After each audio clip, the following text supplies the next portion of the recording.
All right. So my mentor teacher just finished doing an Othello unit with her CP 11th grade class. So that's just like the standard 11th grade class. And, you know, going into this, looking at the questions, whether it was important for the grade level, high interest, would they read it all? I felt really doubtful because of the answers that I wanted to give and the fact that they were very different than what I would have expected from myself.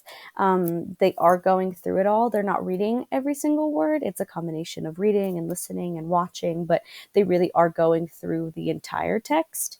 And as far as it being high interest, it kind of goes with being important for the grade level. It's required for them to do or read at least one Shakespeare play a year, and the 11th graders, the teacher has to choose between either Hamlet or Othello.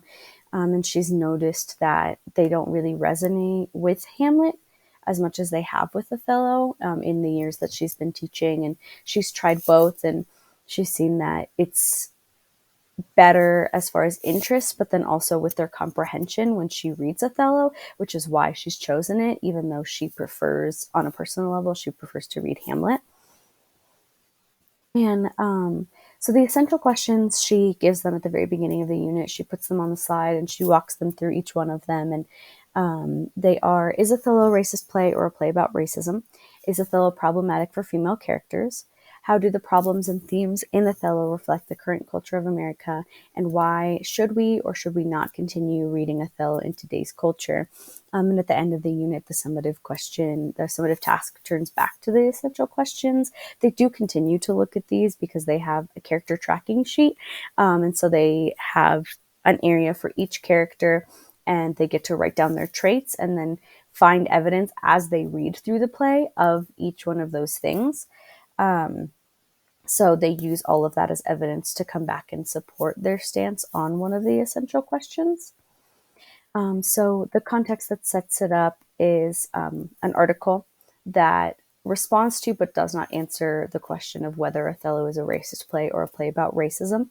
It's by, I think it's the Norton Shakespeare Company. And so different actors who have played major roles in Othello have actually added commentary in that as well.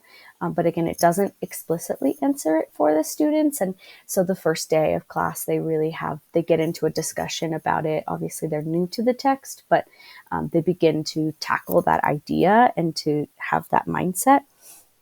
Um, and to add texture, a lot of it is from the Royal Shakespeare Company. There's a lot of videos that she shows that are just a few minutes long, and they get into the different aspects of just analyzing Shakespeare. So things like monologue, soliloquy, tone, and those things help to aid the students through the process of reading the play and help them to make a little bit more meaning. But then there are also examples, but it doesn't necessarily give them the answers because the examples that they get to witness in those videos are from different plays. And so the summative task, this is actually the actual assignment sheet that they are all given in class, and there's a little timeline for their work, which will be included in the unit week by week outline. But it's really just a list of resources that they've used throughout the course of the year to help with different elements that will be important to their writing. So they either choose a character from the play and analyze whether their actions determine their character or vice versa.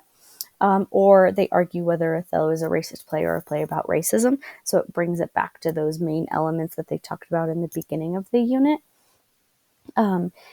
The students are really accustomed to writing 5-paragraph essays, and so my mentor teacher has already made efforts to break them from that. In this case, they're given the opportunity to really do whatever they want as long as they can hit their claim, evidence, and reasoning elements.